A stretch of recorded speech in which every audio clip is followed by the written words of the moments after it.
Live from Chicago's #1 news, ABC7 Eyewitness News at 7 starts streaming now. She really ain't herself. She's not really on TikTok anymore. She's not eating. On this hour of Eyewitness News, a family demanding charges after an 11-year-old girl was kidnapped and sexually abused. A South Suburban man's life-changing injury while skydiving indoors. His lawsuit against a facility in Rosemont where it happened. Plus, there's absolutely no doubt in my mind that Beverly was murdered. Beauty and the Beast. From Murder, She Wrote to Mrs. Potts in Beauty and the Beast, tonight we are remembering the legacy of Angela Lansbury. Plus, asteroid knocked off course. NASA and how it may be able to save the planet from future threats is talking about it. And after spending his entire life in the hospital, a little boy is finally going home. Thank you for joining us, everybody, on this Tuesday night here at 7 o'clock. I'm Cheryl Burton. And I'm Rob Elgis. Rain's been moving through the area. More is on the way. We began with meteorologist Phil Schwartz. And your AccuWeather forecasts feeling like October. Yeah, fall. Well, you know what? And it's been a kind of a chilly October so far, but the chilliest is yet to come. You can see this area of rain that has been with us the past several hours. Some much needed rain because it's been very dry around here. And you can still see a pretty good area of rain lifting up through Stickney, getting close to Cicero and about to move back into the downtown area. And more significant showers along I-88 out towards Aurora and Naperville, lifting northeastward towards St. Charles and moving back into the Wheaton area as well. Temperature-wise, it's not that bad. Temperatures mainly in the upper 50s to lower 60s, 60 at Midway, 58 at O'Hare, and 57 down in Bradley. So this is what you can expect tomorrow, mid to upper 60s for highs, but look at the rain chances, especially through the early afternoon hours. Then we'll dry out, maybe see a little bit of sunshine tomorrow, but tomorrow likely the warmest day for the next week, as we will start to turn breezy and colder Thursday and Friday. You think these numbers are chilly? Wait till you see what we have coming for early next week. More on that in just a few minutes from now. Cheryl and Rob. My daughter's scared. And you trying to tell me they don't let this man go? You telling me that? I'm not accepting that. Tonight, a family wants to know why a suspect has not been charged after an 11-year-old girl was sexually abused. Police tonight saying they need to build their case. But the family wants action now. Robbie Bachwal reports. Rob and Cheryl, a family and a community are somewhat outraged at the justice system in the way that it works. Tonight, they're wondering why Chicago police had to let a suspect go, a suspect that they think is responsible for this heinous act on the South Side. We have to build the evidence in order to build a case to make an arrest and to have charges approved, have a chance at charges approved by the state's attorney. Chicago's top cop and his team today discussing the legal process involved in questioning a suspect they confirm community activists tracked down and held yesterday. The man these people say sexually abused an 11-year-old girl heading home from school last week, a girl more than traumatized. She really ain't herself. She's not really on TikTok anymore. She's not eating.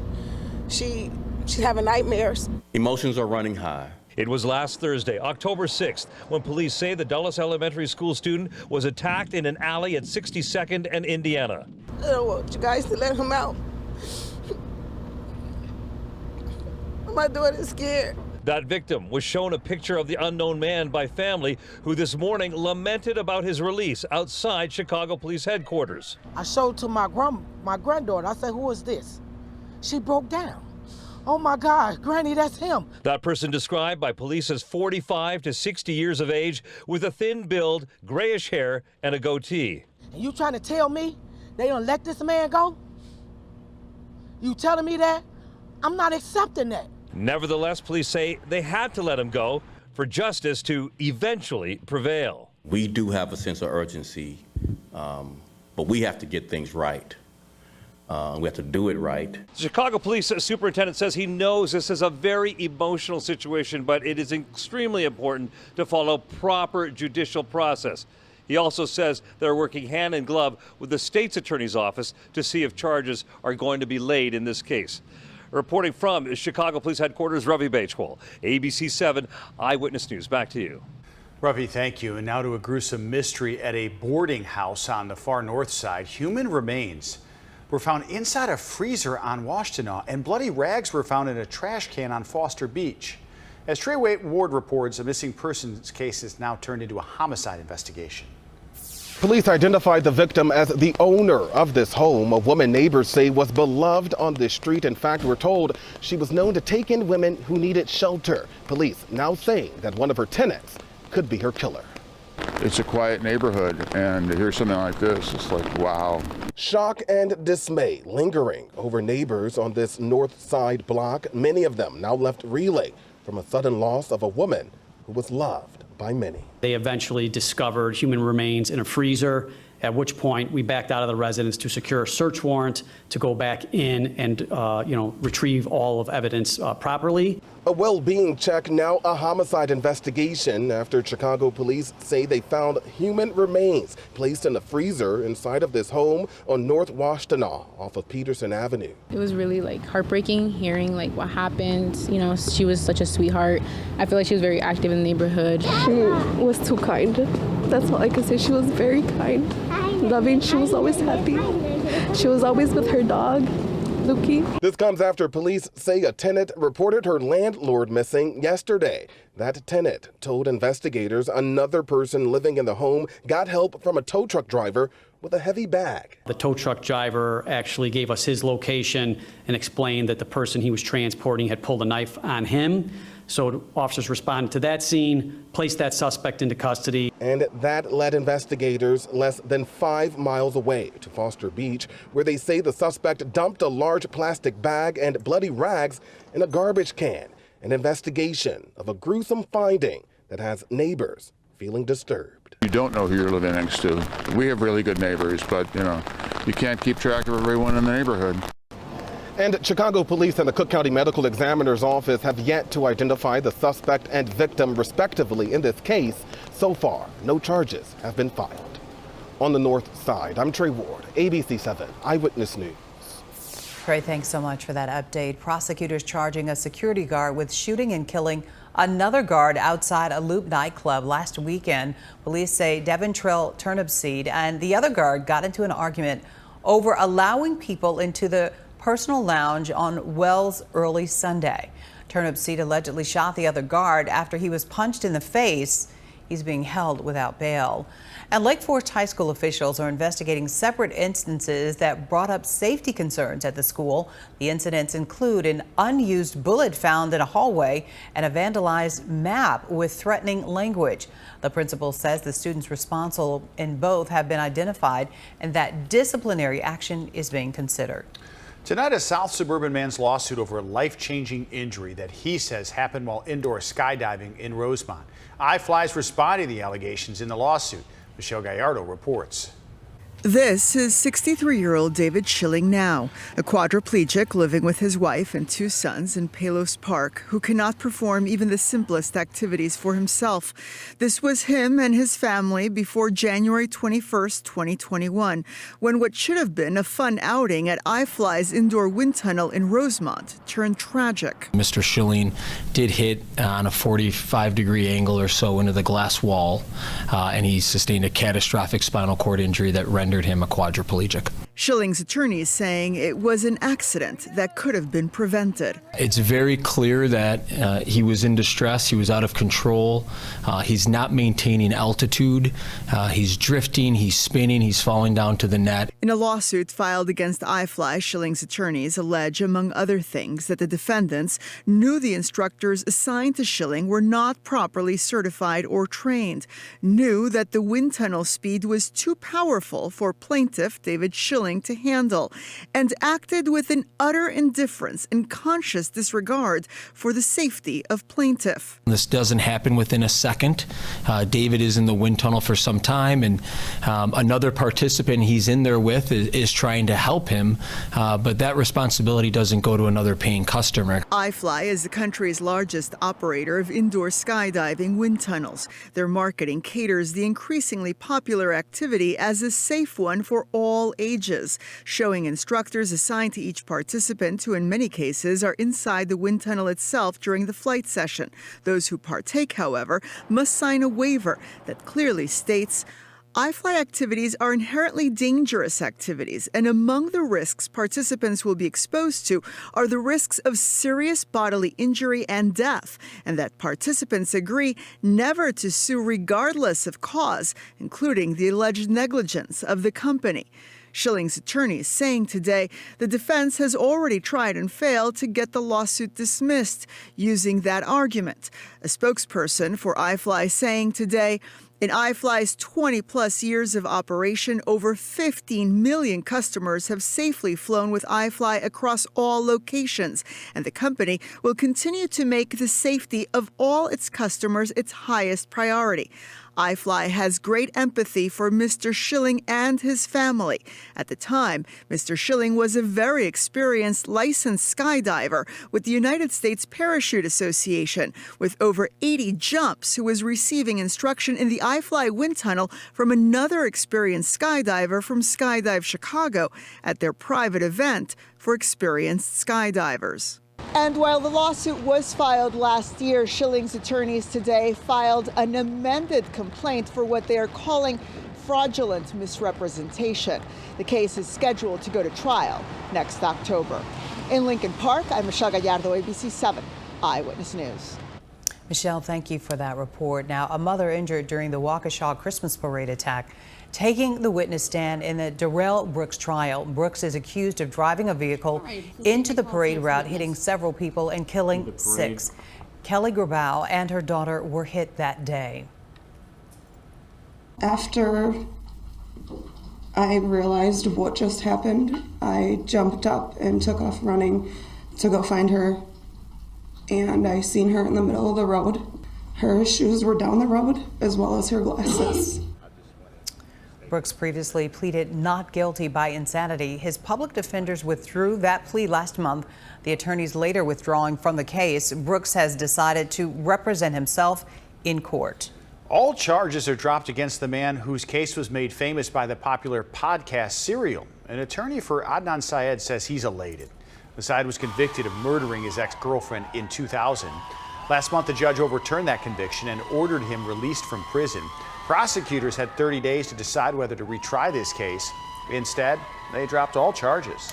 Well, the Chicago Bears owners have presented their preliminary site plan to the village of Arlington Heights. Their plans for the property at the former Arlington racetrack include residential and lots of retail, bars and restaurants, which some village trustees are concerned would compete with the downtown area.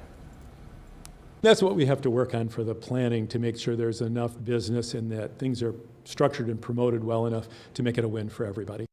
And the Bears are expected to close on the Arlington Park property by the end of this year or early next year. The village is expected to vote on the agreement early next month. For the first time, a young boy is going to celebrate his birthday outside the hospital, and he's almost 3. Wow. He has a life-threatening genetic condition and has spent his entire life in the hospital until now. Diane Pathew reports.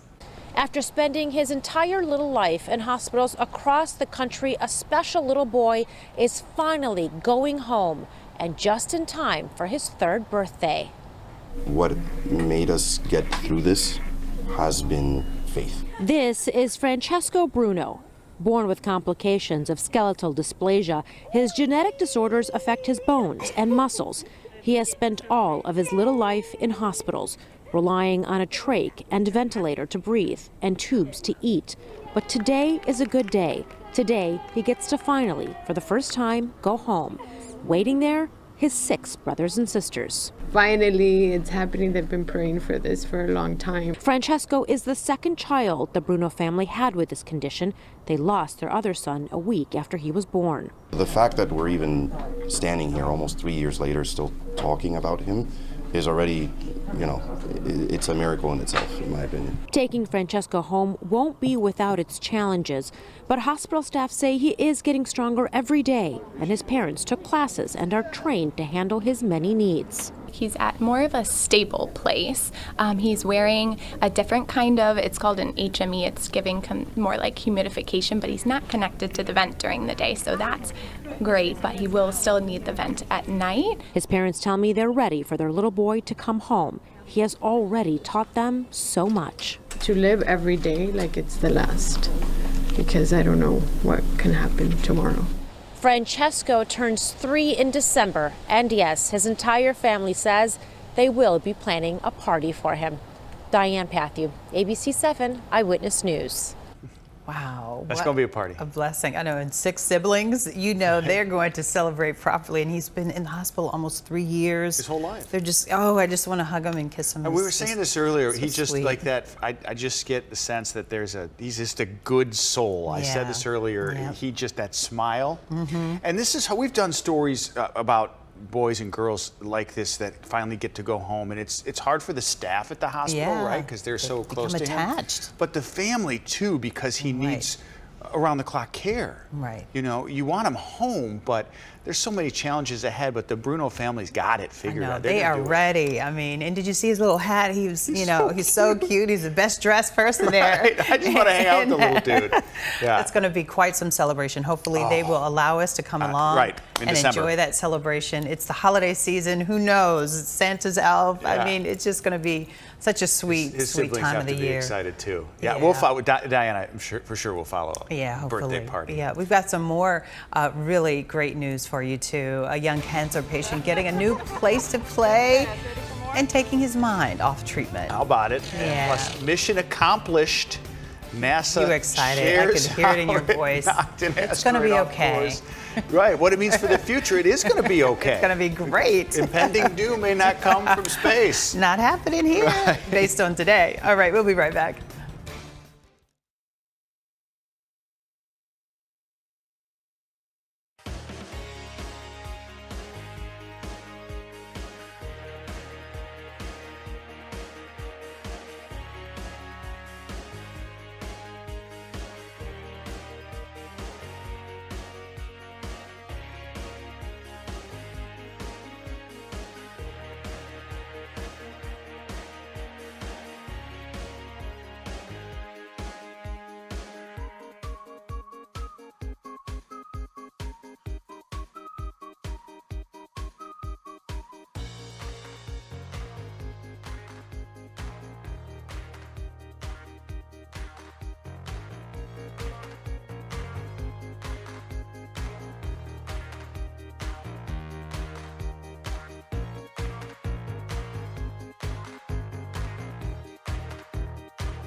It was a NASA experiment similar to the plot of Armageddon, the movie.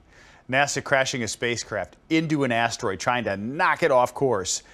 And it seems this mission has worked. ABC's Morgan Norwood explains how this test could be used to prepare for similar situations in the future. 3, 2, 1. Oh my gosh. Just 2 weeks after scientists watched the DART spacecraft slam into this asteroid at 14,000 miles per hour, We have impact. we're now learning more about how that historic test went.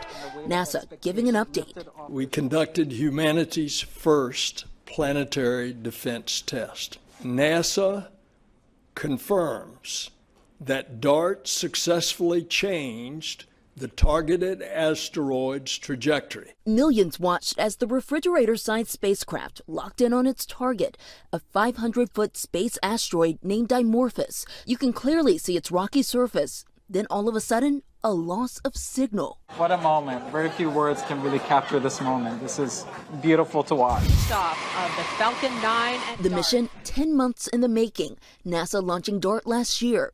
And though Dimorphos posed no threat to Earth, its conditions made for a perfect test run, with NASA hoping to prepare for a potential doomsday scenario. Dimorphos was pushed into a tighter orbit around its companion space rock, locking it in place. That same method is what NASA hopes will be able to divert a killer asteroid should one ever threaten Earth. It was expected to be a huge success if it only slowed the orbit by about 10 minutes. but it actually slowed it by 32 minutes. And though that DART experiment was successful, scientists still say warning time is important when it comes to deploying the asteroid defense system. I'm Morgan Norwood, ABC News, Los Angeles. Okay. All right, you are our residential expert. Well, I was laughing at the end of that, and Phil was like, what are you laughing at that intro? And I thought, well, if it happens and it doesn't work, then that's it. Like, it happened, it worked, right? And it's going to always work. What if it's bigger? The bigger asteroid. Do you remember the story we did a couple of weeks ago when it hit it, like, even in motion? It was moving. Yeah, right. So we're good. I'm more pessimistic now, which just makes no sense. It worked, and I'm like, you're like well, so shoot. excited about it. Yeah, I'm glad it worked, but I hope we never have to It's going to work, don't worry. Yeah. I mean, it's and you won't even know if it didn't work. You won't. Right. Phil is with us, and he's our scientist, but you made it, so... If we know for about 10 seconds. Oh, okay. Well, that's not long at all. But you were saying, Phil, it's possible that we couldn't get to one in time if it came at us. Well, right? the question is finding one that's on a collision course with the globe in enough time. So that's the biggest challenge, and that's what they're actually trying to spend more money on and develop a better research on to be able to detect one of these, because obviously you can't just say, oh, there it is, we'll launch next Thursday. Yeah, it's not that easy. It's not that easy. Do you think we're messing with, like, the universe? No, we have to try. It's called evolution. It's called scientific minds. It's called, Nobel Prize winners are working on projects. We want to live. We don't want to be like the dinosaurs. We don't want to be like the dinosaurs. Yeah, right. So it's a great first step. Yeah, I mean, it's just that, I have STEM niece and nephews who are computer science and biomedical engineering, and they're working on all of the, the backstories on this. So I'm very confident our future is in great hands. And then you have me next to you who's terrified. Well, but you have enthusiasm. Enthusiasm is important. So I'm enthusiastic, Phil. That's good. That's and then true, Phil is very knowledgeable. He's our expert. So I feel like we're covered. We got it here. We're covered. Yeah, with the stream team. It's been a while since you've been here, by the way, sir. It See, has been. the stream team, we got it going on. And it is the hour of power. Yeah, right, Monica's been avoiding us. It's the golden hour, but it doesn't look like it out there. Well, yesterday it was beautiful. Yeah. Like all the trees turning colors. This morning, before it started raining about 3 o'clock, it was really pretty. Yeah, it was nice, Phil. We need more of that. Trees are falling on it's just gorgeous. Well, leaves are falling. The trees are standing. We hope they don't, but there could be storms Can coming. we blow them up with this space? It was kind of windy today, though. Yeah. It was windy. From the south. Yeah, so. Look it up. And there's more to come. We could do this for another 40 minutes. I'm sure you can. This is what you waiting. This is what you missed. Okay. So we did get the rain. It was mild. It was dry until early afternoon, and then the rain moved in and some fairly impressive rainfall totals. Elgin, you lead the pack with 6,100s, just over a half an inch for you folks in Bolingbrook and Elmhurst, just under a half an inch in Buffalo Grove and Hazelcrest, and a third of an inch over in Portage. So a fair amount of rain, and we are not done yet. Matter of fact, additional rainfall through tomorrow. You can see generally about a half an inch to an inch of additional rain. So some of the wettest weather we've seen since about a month ago. So we needed the rain, and we certainly are getting it. Not done yet. You can see the lion's share of the rain is now to the north and east, but look at these yellows showing up on a live Doppler 7 Max. That's somewhat heavier rain, and we're seeing that outside the window right here downtown, and that extends out towards Cicero, down towards LaGrange and Bridgeview, and towards Oak Lawn as well as Evergreen Park, and even a slightly heavier rain now moving through central DuPage County from about Lombard through Wheaton, Glen Ellen, and extending back towards Winfield. This is all lifting to the northeast. The rain will come to an end here in the next couple of hours and then return during the day tomorrow. But look at the forecast highs over the next week. 67 tomorrow. Yes, it will be rainy at times. Could even be a thunderstorm. Will dry out late in the day, but that's the warmest. We drop into the 50s. This is significantly below normal right through the weekend. And look at Monday's high. 49 and even cooler than that by next Tuesday. So we're going to see some unseasonably cold conditions heading into our area, especially early next week. So far at O'Hare, 3,300ths of an inch of rain. That raises our monthly total to 3,800. We made it up to 69 degrees today. That's going to be the warmest day for quite some time. Last year in the state, we got up to 77. Right now we have cloudy skies, some rain falling at O'Hare, temperature 58 degrees with that south wind at 18 miles per hour. 58 in Algonquin as well as Rosemont. 59 for you folks in New Lenox. 57 in Bourbonnais. And you can see much of the Midwest still sitting in the 60s where there's been plenty of sunshine. It's pleasantly warm. Minneapolis sitting at 74 degrees right now. So you can see this disturbance right here is what's bringing us the rain. It's kind of a channel of moisture, and we're not done with that yet. Meanwhile, you see this area of clouds and moisture, that's associated with this cold front that is moving to the east and will arrive in our area tomorrow afternoon. So these showers move out. We get a break in the rain for a while tonight, and then more showers develop late tonight into tomorrow morning's commute. And then maybe a thunderstorm or two as this cold front approaches. A windy day with that high of 67. This could be some locally heavy rain, at least briefly tomorrow. Skies clear out for a while tomorrow afternoon. Few sprinkles possible as we head into your Thursday after some morning sun. But it will be a breezy and chilly day with that high of just 57 degrees come Thursday afternoon. So overnight tonight, more showers and thunderstorms, especially late. Once we get past about 2, 3 o'clock in the morning, I think that's the best chance for additional rain once we get past the next hour or two. Highs tomorrow from 65 to 70, windy with showers, maybe a thunderstorm or two.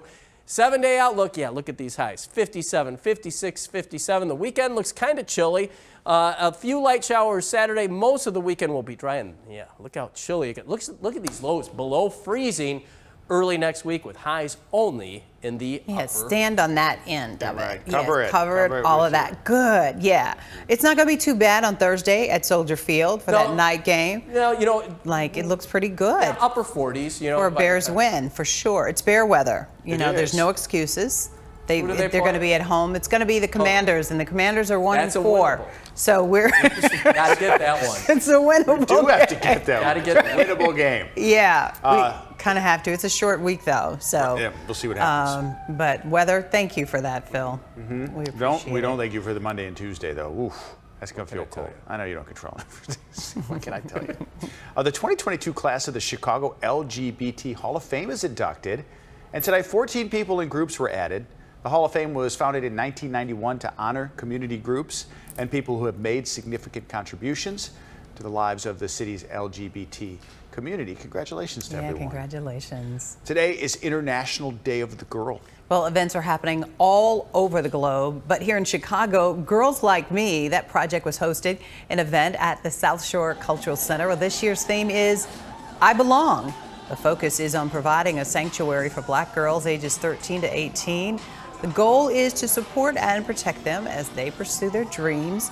All of the attendees there experienced interactive programming and art installation, and they had young speakers who were their ages, and they had some of the young girls who had participated years ago who came back as speakers of this event because they wanted to pay it forward to share what they had learned growing up in this experience as well. Terrific. I know, right? What an inspiration there. And then if you're at that point in your young life and you can see someone like that and be like, right, you can see what you be. She did you know, you can be what you see because if you see somebody in front of you and you can go, I can do that. Yeah. I can do that. You know, you never know how you can affect somebody by seeing, you know, the representation. It matters. Definitely. So, yeah. a young cancer patient getting a big surprise. It's a nice story. It's a Yeah. new play set. Take a look. The NASCAR Foundation and Dead On Tools worked together to build a new play set for Samuel and his brother at their family's home in the northwest suburbs.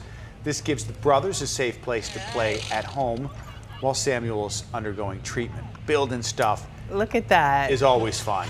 That's making us Chicago proud. And then being able to say, I built part of this play set. He's not using toys. That's a power drill. Yeah, that's real. That's the real play set. He's got a rubber mallet there. He's getting it done. That's great. He's hammered. Look at the pride in that. Look what I built. You know, and you get to celebrate with your brother too. What a sweet story there. Well, we have a date. We do. Yep, it's been set. Well, not with me and Rob or anything, but the royal coronation date has been set. The royals and the traditional ceremony is getting some upgrades. We have that story for you coming up. But first, honoring Angela Lansbury, her decades in the spotlight and how she's being remembered tonight.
Tonight we're remembering the life of Angela Lansbury. The actress died today after a more than 80-year career. Well, she starred in musicals and films and on television shows. ABC's Rena Roy taking a look back at her life and the roles she played.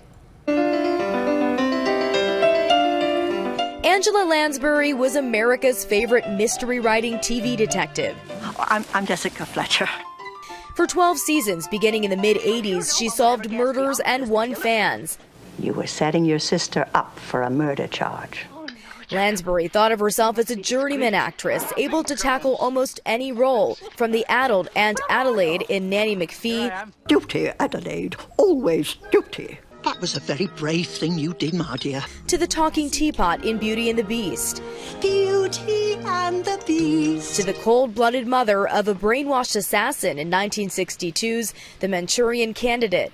And then when I take power, they will be pulled down and ground into dirt for what they did to you. It was her favorite role, a portrait of evil that earned her an Oscar nomination, as did her first 2 movie roles as a scheming maid in Gaslight. She's a tartar, isn't she? And the doom lover in Dorian Gray. I shall always remember this room, just as it is now. Lansbury was just a teenager here, but frequently played women older than her age, and says she didn't really come into her own as an actress until her 40s. That's when I finally got to do what I had always dreamed that I would do, which was to sing and dance and carry on. And boy, did she carry on Broadway, winning 5 Tonys. Did you come in for a pie, sir? Do forgive me if we had a little vague. What is that? But you think we have the plague? Lansbury said she liked to be remembered for this role in Sweeney Todd, but her blithe spirit delighted audiences well into her 80s. Rena Roy, ABC News, New York. Oh, yes. Incredible, phenomenal career and legacy. Multi-talented. I mean, it's generational. Like, certain people will remember her, of course, from Beauty and the Beast, Mrs. Potts. And then, of course, people, will remember her from her Tony Awards and then Murder, She Wrote. 12 years, the longest, still today, the longest running show on American television. Go back to The Manchurian Candidate before all of that. I mean, incredibly Sweeney Todd on Broadway. I mean, just unbelievably talented. She said she hoped that her life and career brought people joy and happiness. Oh. And that was important. She said she'd never retire either, so don't say that word around here. And she wanted to act as long as she could, and she lived a long and incredibly successful important life. Yeah. All right. Well, Lansbury's children say that she died peacefully in her sleep at her home in Los Angeles. She was just 5 days shy of her 97th birthday. Wow. Flowers have been set up near Lansbury's star on the Hollywood Walk of Fame. In fact, she has 2 stars. Okay. One honoring her movies and another for her work in television. Private ceremony being planned as well. We'll be right back.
Biden administration now offering a preview of its student loan forgiveness website. This site expected to launch later this month. The goal is to get debt relief processed before January, when payments start back up after being frozen during the pandemic.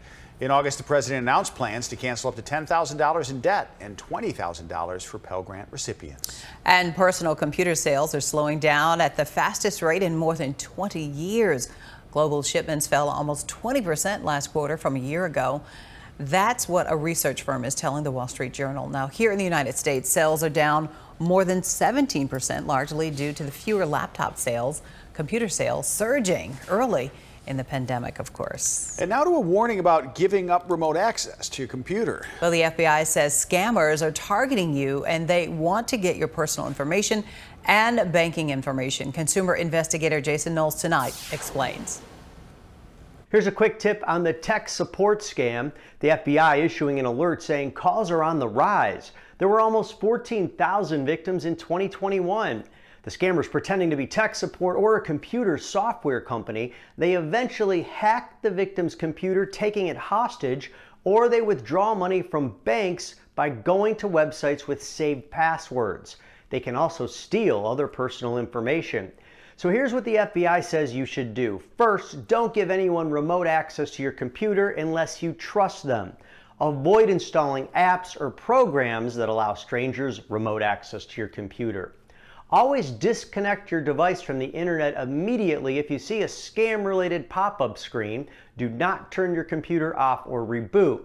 When in doubt, if someone reaches out to you, always call companies, banks, or government agencies back directly with numbers you have independently verified.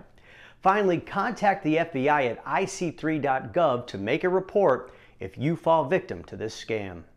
Jason Knowles, ABC 7 Eyewitness News. Always great advice from Jason, for sure. Well, like it or not, the holiday shopping season. Sorry, it's my read. Go ahead. I thought we were on the coronation, which is the next story. Yeah, well, Amazon's new Prime Early Access sale is underway, and several other retailers are holding competing sales too. Now, you can find the discounts on electronics, home and kitchen products, clothes, beauty items, and toys. But just because something is on sale doesn't mean it's the cheapest. You'll find it. Try using the price comparison tools. They can tell you if that deal is really worth buying. So, Rob, did you get any holiday gifts today? I looked briefly today. Okay, so, for what you were... Tonight when I get home, I think after the 10, I'll take a look Okay. and maybe place a few orders. The personless vacuum cleaner, a lot of people were going for that. The little Roomba thing or Yeah. something? We have one. You have one. You have one that goes into its own docking station. You don't have to work with it or anything. Yeah, and it was it works. It's nice. Yeah. Okay. A lot of people were talking about getting that. We can get one. We could run it around the newsroom. Oh, that would be nice. Stuff up there. Oh, this is the maybe story. We'll do that then. This is the one I thought we were on, and now we're on. You're excited. He gets so excited about certain, especially the royals. Yes. Well, the official date for King Charles III, his coronation is set. I feel like we should talk like that. No, I'm not. I can't do accents. Okay. Yeah. All right. It will happen at Westminster Abbey on May 6th, as expected. Charles became king immediately upon his mother's death. The coronation is the formal ceremony and typically takes place several months after the previous monarch's death to allow a proper mourning period. And Charles will be crowned alongside his wife Camilla, the Queen Consort. Buckingham Palace says the event will contain many long-standing traditions, but will also be more modern than previous coronations. Well, they said that it's going to be a little downsized, but it's still going to have the pageantry and the regality of, a coronation. A coronation. Right, but did you know that it's on the same birthday as Archie? No. Meghan and Harry's son. It's the same day as his birthday.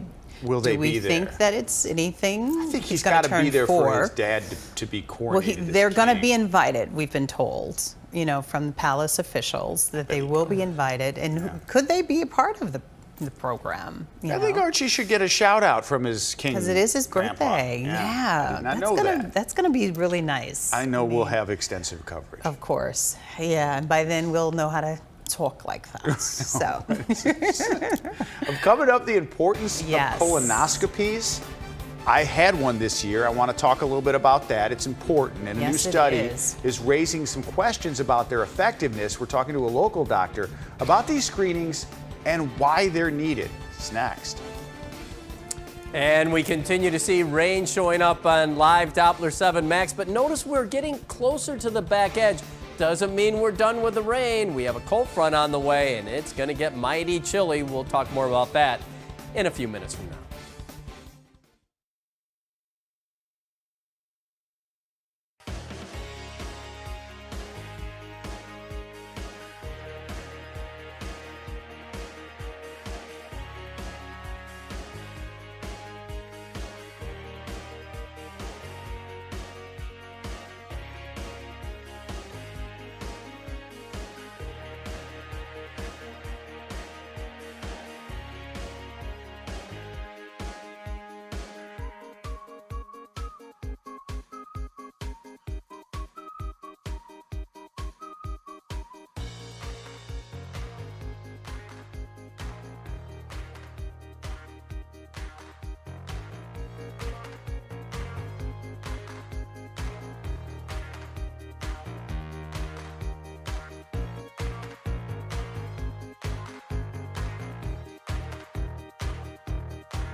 For many, they are a dreaded part of getting older, colonoscopies. Don't dread it.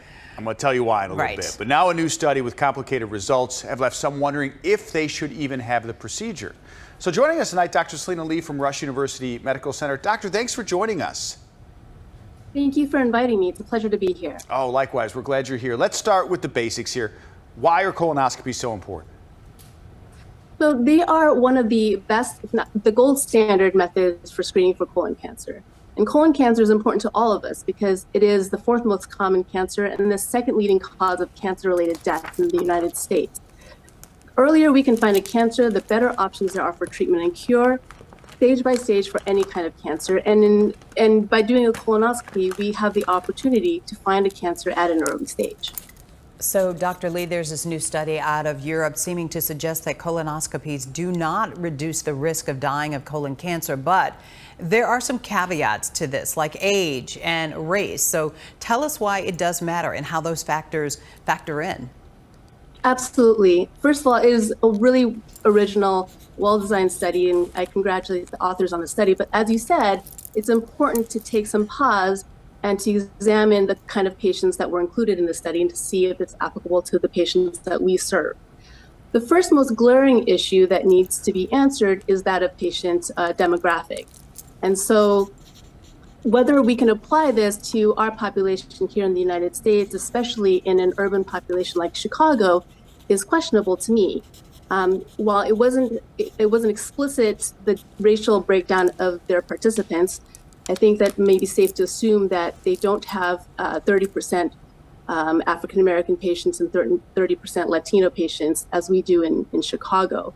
And so it's hard to broadly apply the outcomes of the study to our specific population here.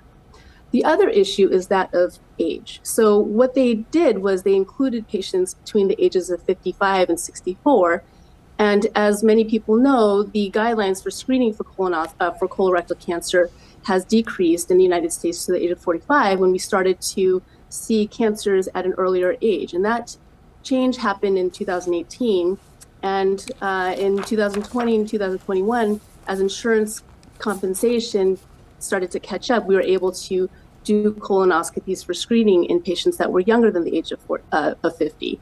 And so by excluding the patients that were less than 55 years old, it's possible that we're also excluding those patients whose lives could have been saved by earlier detection. Because as I said, the earlier you can detect a cancer, the more likely it is that you would be, sorry about that, the more likely it is that you would be able to receive a life-saving cure. Dr. Lee, I've shared this here before. I'm Latino. I'm 48 years old, and my mom was diagnosed with stage 4 colorectal cancer. And so I had gone to my doctor before, and he would just give me my physical and annual screening. But after she was diagnosed, I went immediately to the doctor to get a colonoscopy. And I just want people to know, and I'm not a doctor clearly, but the men and women out there who are watching and hear about how scary or painful these procedures can be. I felt nothing. The worst part is drinking that stuff, right?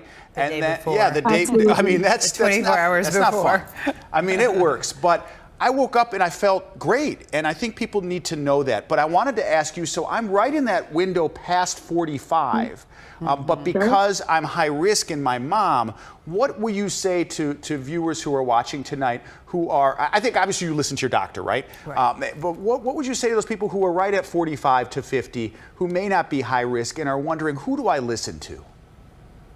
I would listen to your doctor. And we are, as you say, the procedure has really advanced, and even the preparation has advanced. I'd love to talk a little bit about that too. If you're between 45 and 50, you would qualify for colorectal cancer screening, whether it's by colonoscopy or by another non-invasive method. But you definitely would be somebody that we would offer screening to. So there isn't a gray area anymore.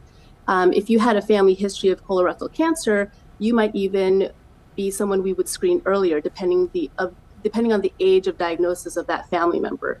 So if there's ever a question, just reach out to your primary care doctor and they can answer that for you, because there are some nuances in when to start and how frequently to do a screening test. Now, with regards to what you mentioned, the most arduous part of the procedure is usually the day before.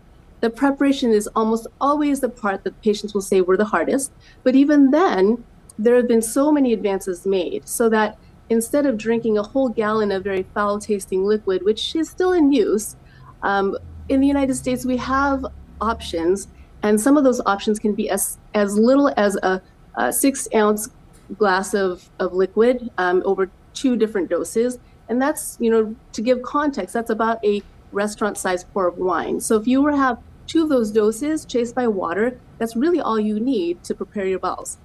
And as of 2021, we also have a new formulation that comes in tablets. So people are finding that the night before is a lot more tolerable. You don't have to starve yourself for days and days, like is, oftentimes the tale that you'll hear from family members or friends who go in days past. I let my patients eat regular meals up until noon and even after, as long as it's low residue. So there's much less discomfort in even the preparation part of the colonoscopy. That's really important to know, because a lot of people don't want to go through that process. So Dr. Lee, that's really good. Real quickly, what about those home tests that some people use?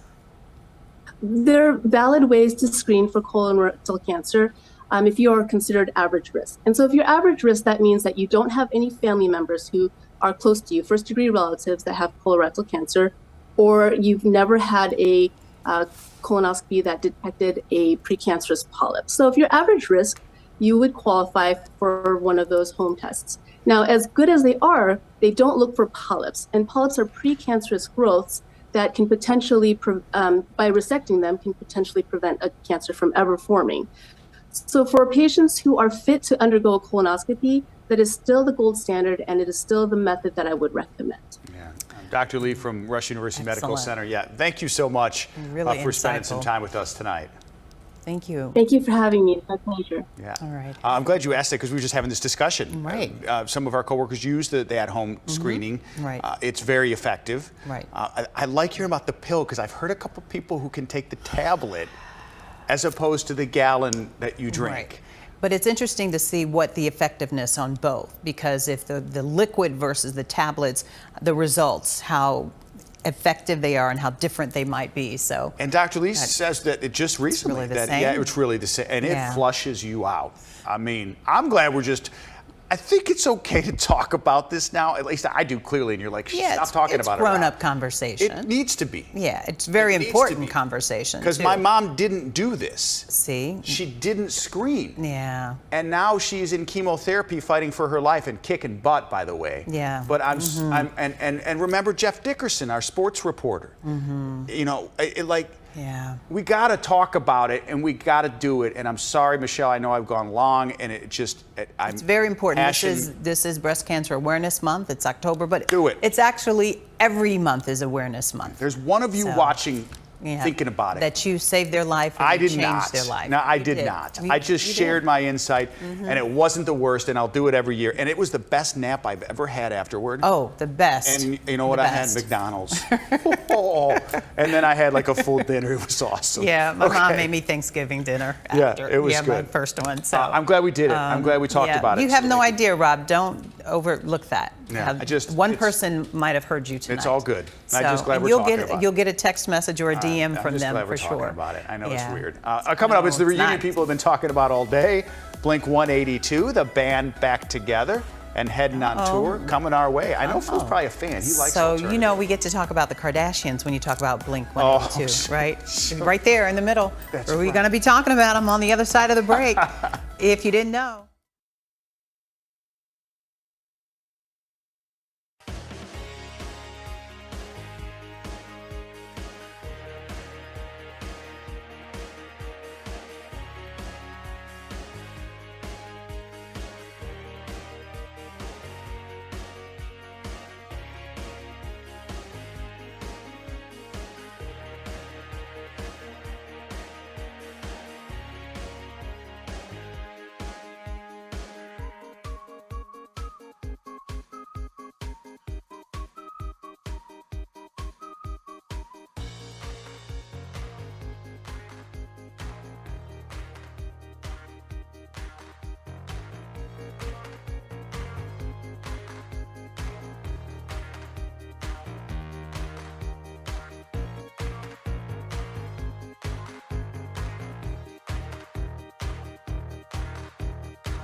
I know you all been waiting to hear this. Blink 182 back together again. I liked a couple of their songs. Tom is back with Mark and Travis, and the band's going on tour.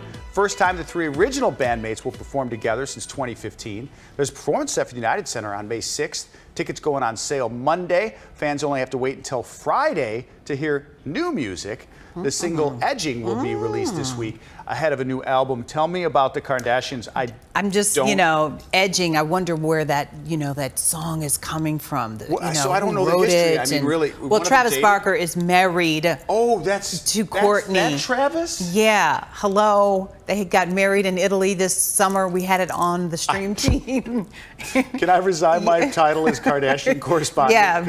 Yeah, we're going to revoke it because. Yes. Yeah. How long it was going to last? We had the discussion. No, that was Pete Davidson and Kim Kardashian. Yeah. So which one will last longer? Well, they're done. I don't know if you heard. Pete and Kim are. Yeah, that's old, man. Yeah, they've been done like early September. Oh, you're right. We did talk about. I think, and I said Courtney here, and I'm Travis. not rooting against anybody. Remember, they got married in Vegas, and she was a little bit party. right. And then they got married in Vegas, and it was they had a little much too fun. Yeah. Then they got married again with the white Cadillac, and it was beautiful. Just married. I just realized that's him. That's him. How could you not remember? And then they got married in Italy in a huge wedding. Right. You'll see it on Hulu coming up. Okay. Yeah, that's right in the series. So, right. They're telling me to point to you, Phil. Do weather. Because who cares? Hey. Well, if you're a Blink 182 fan, they're going to be in the audience. You might get both. Yeah. Well, I don't care. We appreciate your honesty. I don't think you're alone. No. But we're still going to talk about this stuff. Understood. Showers and storms into the day tomorrow. Probably the wettest 2 days we've seen since the first half of September. Thursday, right through Sunday, unseasonably chilly. I think many areas will see the first significant frost of the season as we head into Friday morning. And if it doesn't happen then, it will certainly happen early next week with temperatures well below normal. We could get a hard freeze with several hours in some places down into the upper 20s. So, yeah, we got a chilly forecast coming on. Additional rainfall on top of what we've already seen, about another 1/2 to 3/4 of an inch, with much of that falling late tonight and into the day tomorrow. You can see we are getting towards the back edge of this big area of rain that has been with us throughout much of the afternoon and into the evening hours. But on the backside, we still have some fairly good downpours now just north of downtown, up towards Evanston and on towards Skokie, back towards Niles, and beginning to move back into the Wheeling area. The high temperature today, before the rain arrived, we got up to 69 degrees. Rainfall at O'Hare, just 3,300 so far, but many areas have picked up over a 1/2 inch already. 57 in Elmhurst as well downtown, 56 for you folks in Elgin. Elgin, you picked up about 2/3 of an inch of rain, and 55 once you get down into Rensselaer. Cold pocket with that disturbance moving overhead. Meanwhile, Traverse City sitting at 66 degrees. So this is one disturbance lifting to the north and east, but you see this? That is a strong cold front that arrives during the afternoon hours of tomorrow. So overnight tonight, these showers move out. More activity later tonight, and so by tomorrow morning's commute, there will be some localized downpours. Temperatures start out quite mild, and then we get into the upper 60s during the midday period. More showers around, and perhaps some heavier storms during the early to mid-afternoon hours as the front moves through. Skies clear out for a while tomorrow afternoon, maybe a passing sprinkle or light shower tomorrow night. Temperatures on Thursday morning starting out in the upper 30s to lower 40s, and then we'll struggle to make it into the mid to upper 50s by Thursday afternoon, and even colder than that early next week. So overnight tonight, more showers, especially once we get late. A thunderstorm can't be ruled out, lows only around 60. Tomorrow, showers and storms coming to an end mid to late afternoon, high 65 north, 70 south. That's a few degrees above normal, but plenty of chilly weather. Bears game not looking too bad, but temperatures on the chilly side, and the coldest weather of the season arrives early next week. We'll be back with more after this brief break.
He won't go to the other side. Can you come over here by me for a second?